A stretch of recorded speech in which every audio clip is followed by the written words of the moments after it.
అప్పుల నుండి విడిపించు దేవా. సేవ చేస్తున్న బిడ్డల కోసం ప్రార్థిస్తున్న, సేవ కోసం వచ్చి సేవ చేయలేని పరిస్థితుల్లో ఆర్థికంగా ఇబ్బంది పడి ప్రభా కోల్పోయి సమస్తాన్ని కోల్పోయి నష్టపోయిన బిడ్డల కోసం ప్రార్థన చేస్తున్నారు. వారి జీవితంలో మీరు గొప్ప కార్యం జరిగించండి దేవా, ఆశ్చర్య కార్యం జరిగించండి ప్రభా. నేను ప్రార్థిస్తున్నానయ్యా, విడిపోయిన కుటుంబాల కోసం ప్రార్థన చేస్తున్నాను దేవా. ఏ ఒక్క కుటుంబం విడిపోవటం నీకు ఇష్టం లేదయ్యా. ఏ ఒక్క కుటుంబం నాశనం అవ్వటం నీకు ఇష్టం లేదయ్యా.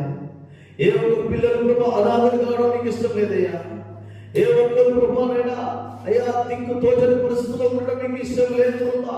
వారి జీవితంలో మీరు గొప్ప కార్యం జరిగించుకొని ప్రార్థన చేస్తున్నా. మీరు ఆశ్చర్య